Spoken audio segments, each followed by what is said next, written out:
الله فلا مضل له ومن يضلله فلا هادي له ونشهد أن لا إله إلا الله ونشهد أن سيدنا وسندنا ومولانا محمدا عبده ورسوله أما بعد فأعوذ بالله من الشيطان الرجيم بسم الله الرحمن الرحيم يا أيها الذين آمنوا اتقوا الله حق تقاته ولا تموتن إلا وأنتم مسلمون وقال النبي صلى الله عليه وسلم إياكم والبدع فإن البدعة تهدي إلى المعصية ومن يعص الله ورسوله فقد ضل وغوى وقال النبي صلى الله عليه وسلم من أحدث في أمرنا ما ليس منه فهو رد أو كما قال عليه الصلاة والسلام. برادران اسلام،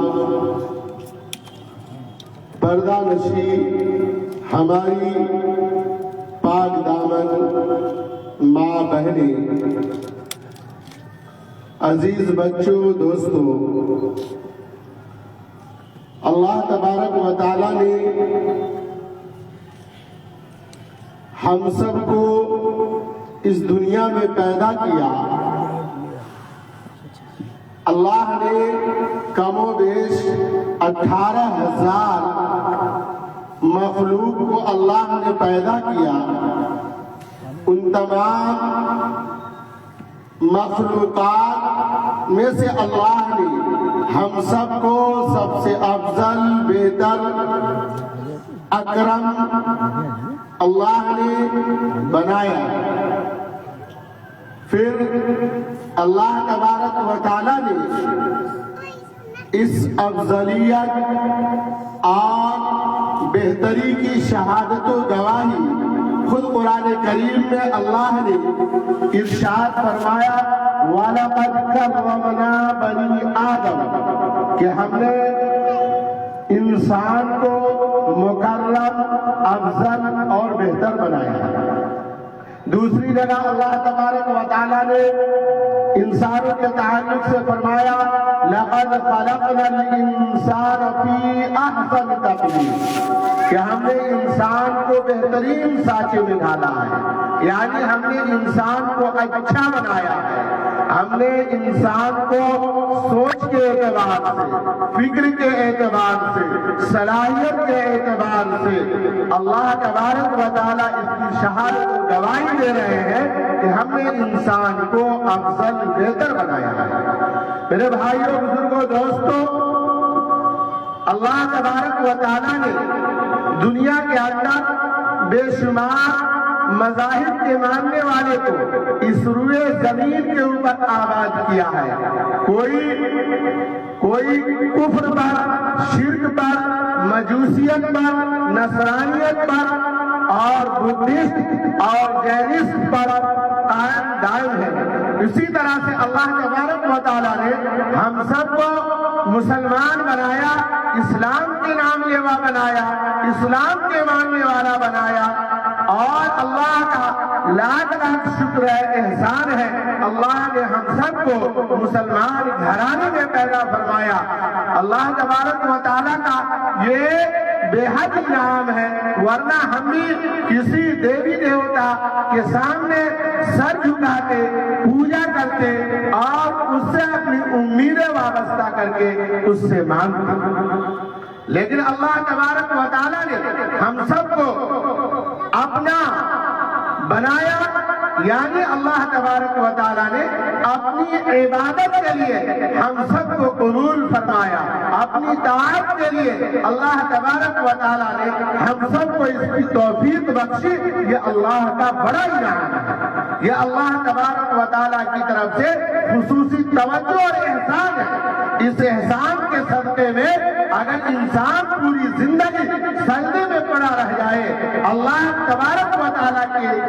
کا شکریہ ادا کرتا رہے پھر بھی اللہ کا شکریہ ادا نہیں کر سکتا.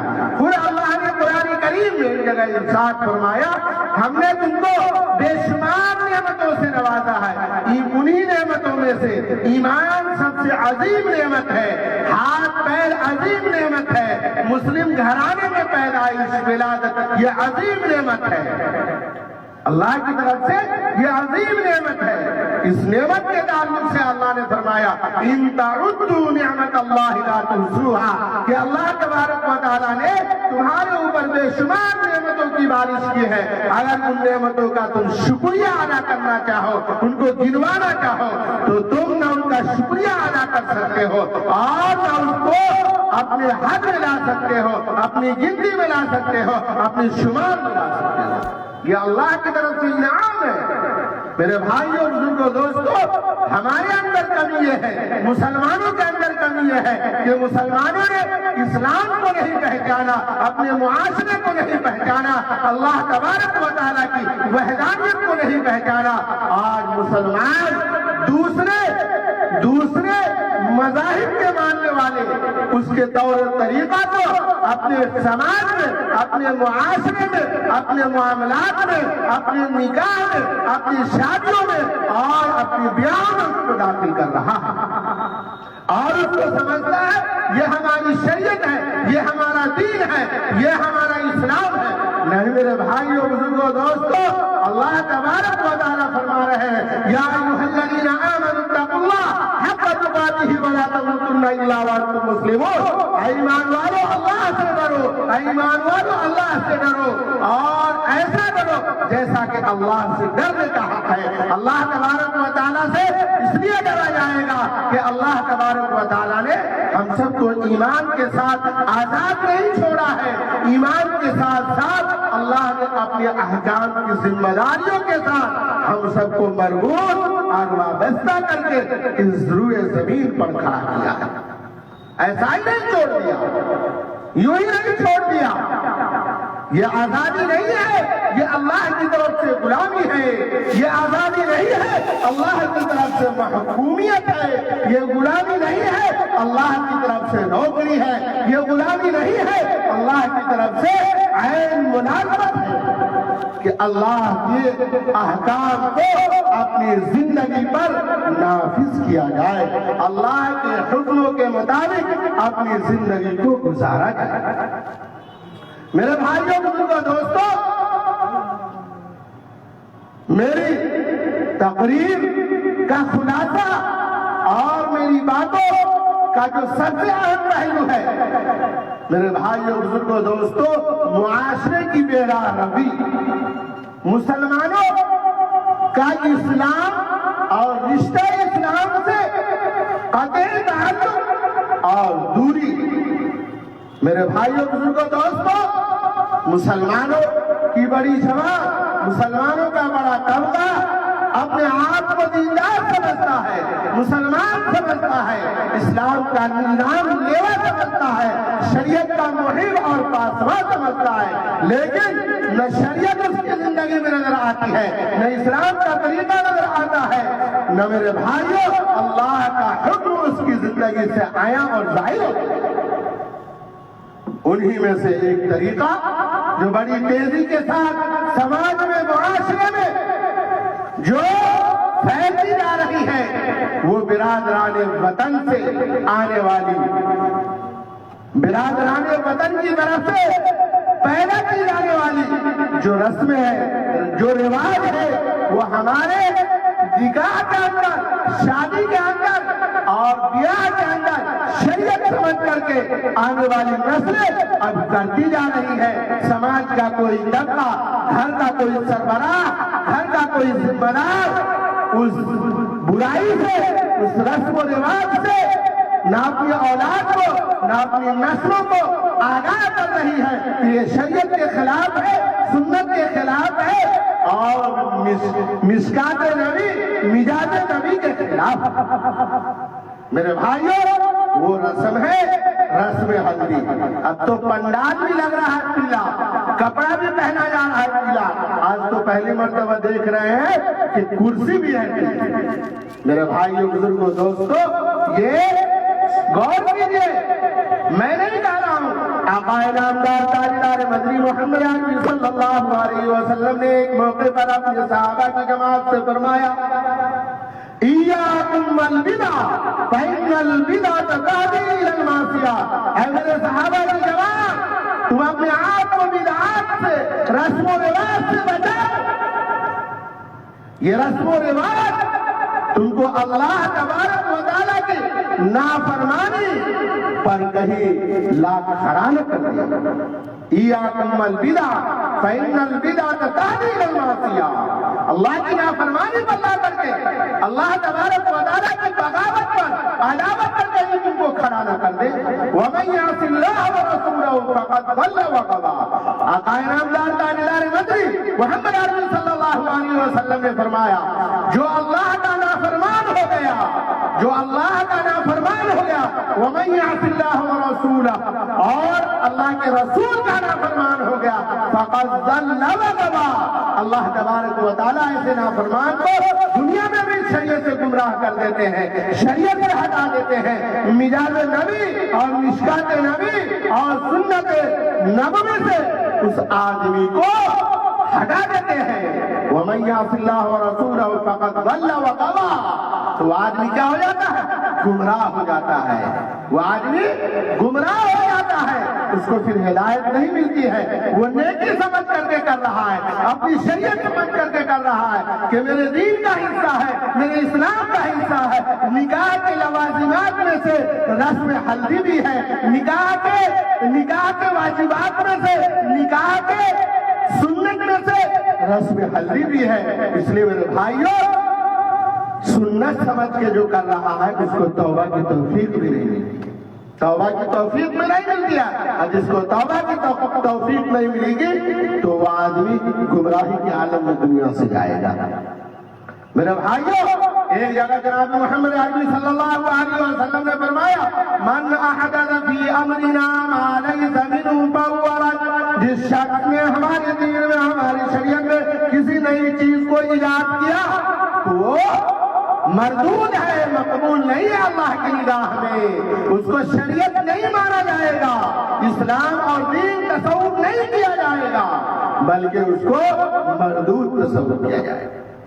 میرے بھائیوں یہ چھوٹی چھوٹی جو برائیاں اور اس طرح کے جو رسم و رواج سماج میں، معاشرے میں جو داخل ہو رہا ہے وہ برادران وطن سے آ رہا ہے، غیر مسلموں سے آ رہا ہے، ان کے یہاں یہ ساری چیزیں تھی، ان کے یہاں یہ ساری چیزیں تھی، وہاں سے مسلم سماج میں آ گیا، مسلمانوں کا بڑا طبقہ کیا تو چھوٹا بھی کرنے لگا، چھوٹا کیا تو اس سے چھوٹا بھی کرنے لگا، سب نے اس کو اپنے آپ کو ہلدی کے رنگ میں رنگ کر کے یہ باور کرایا کہ آج میرے گھر رسم ہلدی ہے، آج میرے یہاں رسم ہلدی ہے۔ میرے بھائیوں بزرگوں دوستوں ہلدی کیا ہے، اس کی تعریف کیا ہے، میں آپ کو بتا دوں۔ حضرت عبدالرحمن بن عوف رضی اللہ تعالیٰ عنہ وہ صحابی رسول ہے جن کو آقا نامدار تاجدار مدنی محمد عربی صلی اللہ علیہ وسلم نے دنیا میں جنت کی بشارت دی۔ صحابہ تو سب کے سب جنتی ہے، لیکن وہ 10 صحابہ جن کو اللہ کے نبی پاک صلی اللہ علیہ وسلم نے ایک ہی مجمع میں ایک ہی موقع پر جنتی ہونے کی بشارت دی تھی، خوشخبری سنا دی کہ تم سب کے سب عبدالرحمن فلاں فلاں فلاں سب کے سب تم جنتی ہو۔ بہرحال انہیں میں سے حضرت عبدالرحمن بن عوف رضی اللہ تعالیٰ عنہ، حضرت عبدالرحمن بن عوف رضی اللہ تعالیٰ عنہ ایک دن جناب محمد عربی صلی اللہ علیہ وسلم کے دربار میں تشریف لائے۔ آپ صلی اللہ علیہ وسلم نے ان کے چہرے کے آثار اور ہلدیوں کے نشانات کی بنیاد پر پوچھا، لگتا ہے کہ عبدالرحمن تم نے نکاح کر لیا ہے؟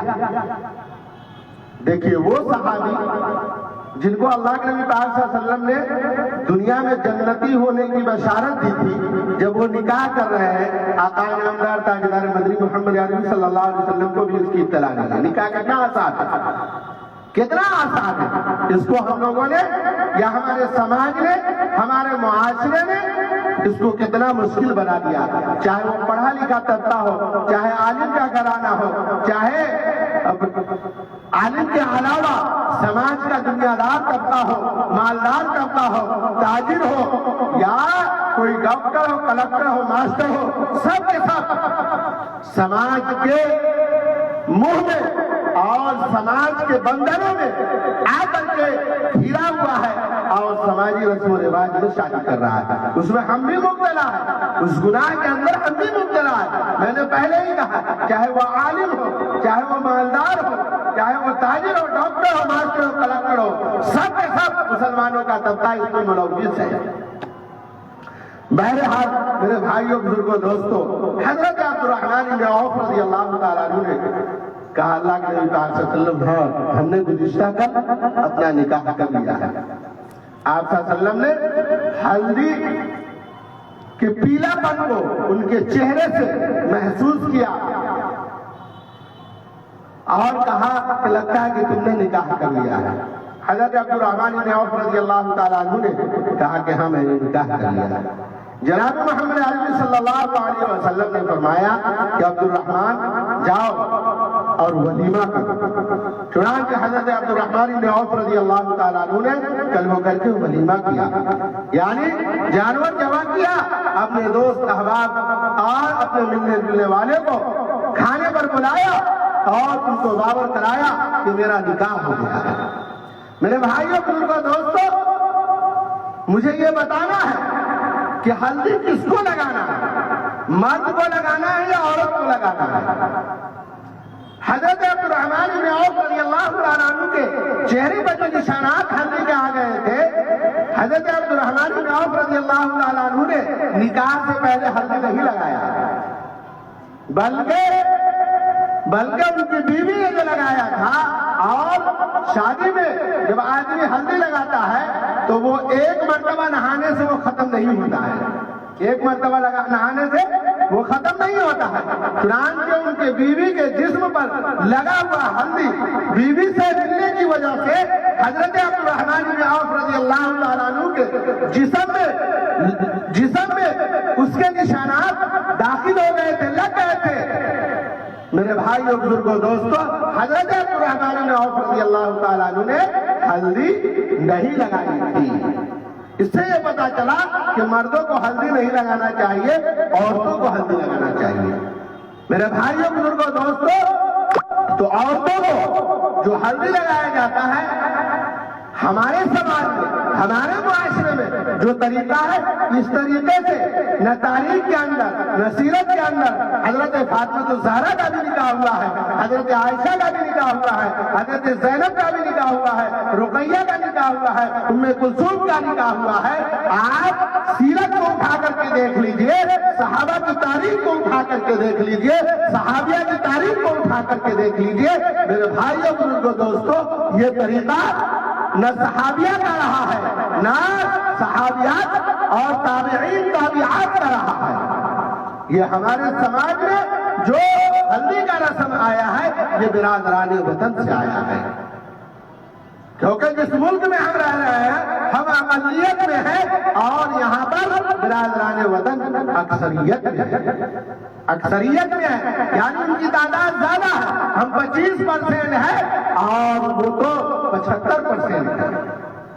تو میرے بھائیوں، بزرگوں، دوستوں، 75% کے کارنامے کو دیکھ کر کے مسلمانوں نے سمجھ لیا کہ ہم کو بھی اسی کام کو کرنا چاہیے جو یہ کر رہا ہے. اسی کی فکر اور اسی کو لے کر کے حضرت یعقوب علیہ السلام کہ جب انتقال کا وقت قریب ہوا، ان کے بچے جب قریب آ کر کے بیٹھ گئے، جس طرح سے ہمارے سماج میں، ہمارے معاشرے میں جب کسی بڑے کا انتقال ہونے کا وقت آتا ہے، مرض الموت میں وہ مبتلا ہوتے ہیں، تو اس کے ارد گرد ان کے بچے آ کر کے بیٹھ جاتے ہیں اور کوئی سر پکڑ کر کے بیٹھے رہتے ہیں، کوئی پیر پکڑ کے جھانتے ہیں اور کوئی تیل لگاتے ہیں کہ باپ کی طرف سے کوئی فریاد ہو جائے، کوئی بات سننے کو، کوئی نصیحت وصیت سننے کو مل جائے. چنانچہ حضرت یعقوب علیہ السلام کا جب انتقال کی گھڑی اور مرض الوفات کا وقت قریب تھا، اس وقت ان کے بچے قریب میں بیٹھے ہوئے تھے. ان کا پورا گھرانہ نبیوں کا گھرانہ تھا.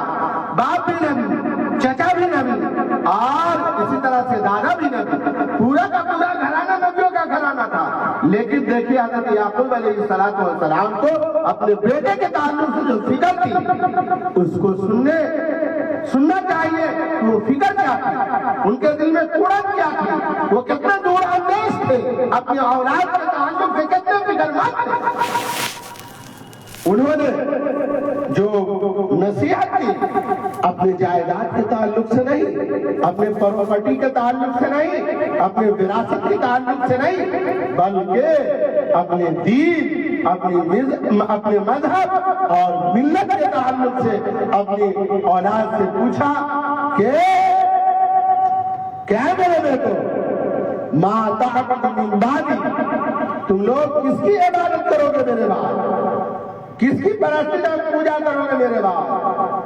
ان کی اولاد نے کہا نعبد الہک و الہ آبائک ابراہیم و اسماعیل و اسحاق الہ واحد ونحن لہ مسلمون.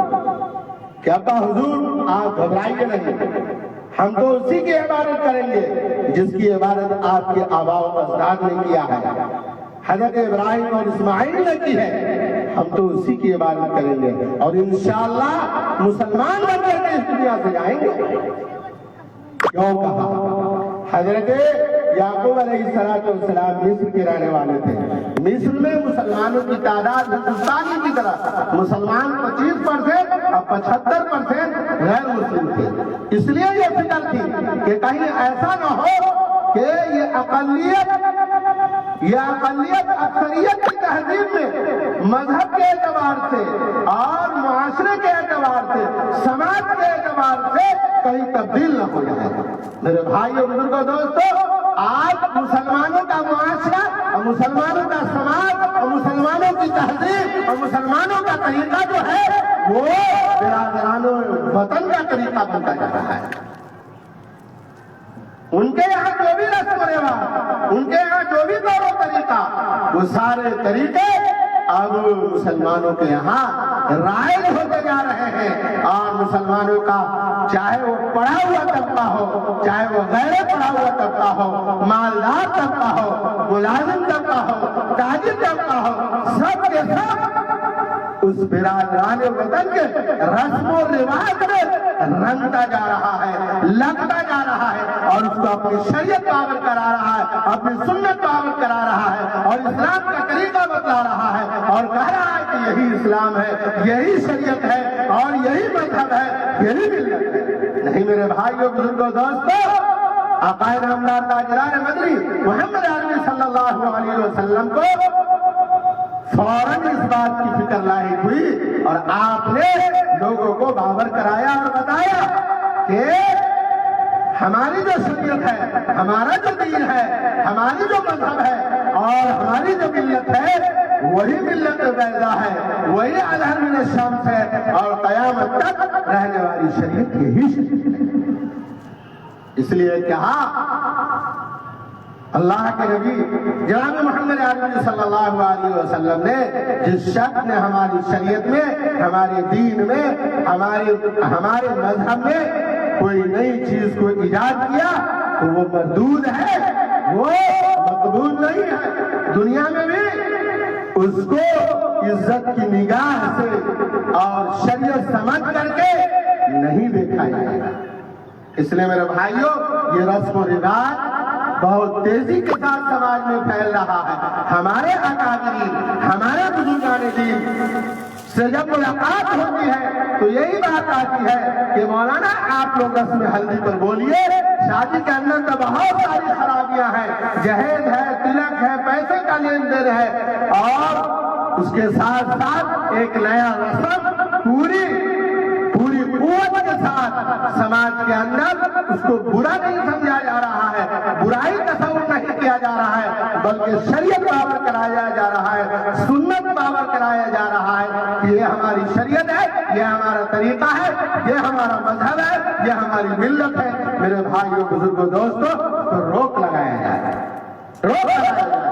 آپ نے دیکھا ہوگا یہاں پر بڑے بزرگ بیٹھے ہوئے ہیں، پہلے بھی لوگ ہلدی لگاتے تھے، پرانا کپڑا بوڑھی ماں پہنا دیتی تھی اور پتہ بھی نہیں چلتا تھا، دو چند لوگ خاندان کے حاضر ہوتے، چاہے وہ لڑکا کا ہلدی ہو یا لڑکی کا ہلدی ہو، لڑکا کو اگر لگایا جاتا تو خالہ یا ماں لگا دیتی یا پھوپھی لگا دیتی، جو اس کے لیے محرم غیر محرم ہے وہ لگا دیتی تھی۔ لیکن میرے بھائیوں جو اس کے ماں کے درجے میں ہے، آج تو سننے میں یہ بھی آ رہا ہے کہ اب تو شیزائیں مردوں کو ہلدی لگا رہی ہے، لڑکوں کو ہلدی لگا رہی ہے۔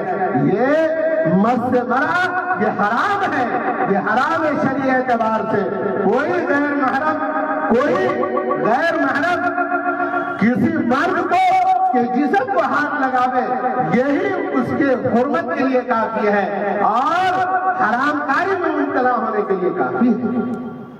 اس لیے میرے بھائیوں، اس سے بچنے کی ضرورت ہے اور اپنے آپ کو بچانے کی ضرورت ہے۔ جب ہم خود اس پر کنٹرول کریں گے، روک لگائیں گے، تو سماج کا بڑا طبقہ جب روک لگاتا ہے، اپنے گھر سے اس کا آغاز اور شروعات کرتا ہے، تو اس کے پڑوس میں رہنے والے، اس کے محلے میں رہنے والے ضرور اس پر عمل کرتے ہیں اور یہ کہتے بھی ہیں وہ ان کے پاس تو اتنا پیسہ تھا، انہوں نے کہاں اتنا خرچ کیا، ہلدی کے نام پر کہاں لوگوں کو اکٹھا کیا، کہاں لوگوں کو جمع کیا، کہاں لوگوں کی دعوتیں کی، کہاں لوگوں کو ناشتہ بانٹا اور ہلدی کا رسم اپنایا۔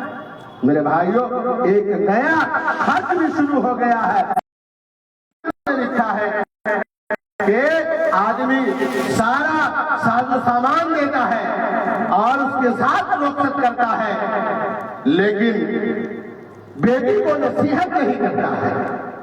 اور یہ صحیح بات ہے، کڑوی بات ہے، بیٹی کو نصیحت نہیں کرتا ہے کہ اپنے شوہر کے ساتھ کیسے رہنا ہے، اپنی ساس کے ساتھ کیسے رہنا ہے، اس گھر کے اندر اپنے آپ کو کس طرح سے اس سانچے میں ڈھال کر اپنی زندگی کو کس طرح سے گزارنا ہے، وہ طور و طریقہ اور وصیت کر کے کوئی باپ کوئی ماں اپنی بیٹی کو رخصت نہیں کرتا ہے۔ اس لیے بسا اوقات آپ نے دیکھا ہوگا کہ رشتہ بہتر نہیں رہتا ہے، باپ جہاں لاکھوں روپیہ خرچ کر کے بیٹی کو رخصت کرتا ہے، چند ماہ چند سال نہیں گزرتے ہیں کہ رشتہ خراب ہو جاتا ہے۔ میرے بھائیوں، 3 وصیت کے ساتھ اپنی بیٹی کو رخصت کرنی چاہیے۔ نمبر 1، تحمل مزاجی، بیٹی جس گھر کے اندر جا رہی ہے تحمل مزاجی سے کام لینا، قوت برداشت اور کنٹرول سے کام لینا۔ بہت کچھ تمہیں سننے کو ملے گا، تمہارے باپ نے یہ نہیں دیا، تم وقت پر نہیں اٹھتی ہو، تم وقت پر کھانا بنا کر کے نہ اپنے ساس سسر کو کھلاتی ہو، نہ اپنے شوہر کا خیال بات کرتی ہو۔ اس لیے جب یہ باتیں کہی جائے تو اپنے آپ کو کنٹرول کرنا اور جو خامی اور کوتاہی تمہارے اندر پائی جائے اس میں سدھار لانے کی کوشش کرنا، اپنی اصلاح کرنا۔ اگر کوئی کہہ رہا ہے تو ہماری کمی کو وہ اجاگر کر رہا ہے تاکہ ہم اپنے آپ کو اصلاح کر سکیں، اپنے اندر سدھار لا کر سکیں۔ اس نیت سے جب اس گھر کے اندر رہو گی تو انشاءاللہ تمہارا رشتہ بہتر ہوگا۔ نمبر 2، اس گھر کے اندر گھر کے امور خانہ داری، جو گھر کی ذمہ داریاں ہوتی ہیں، بہو بیٹی جب اس گھر کے اندر جاتی ہے تو بہت ساری ذمہ داریوں کا سامنا کرنا پڑتا ہے۔ گھر کی صفائی کا خیال کرنا، اپنے ساس سسر کا خیال کرنا، اپنے شوہر کا خیال کرنا۔ میرے بھائیوں بزرگوں دوستوں، جو بیٹی اس گھر کے اندر اس مزاج کے ساتھ اپنے آپ کو ڈھال لیتی ہے تو اس گھر کی ملکہ بن جاتی ہے۔ اس کی برکت سے اللہ تبارک و تعالیٰ اس گھر کی تنگی کو فراوانی میں، اس کی بے برکتی کو رحمت و برکت میں تبدیل فرما دیتے ہیں۔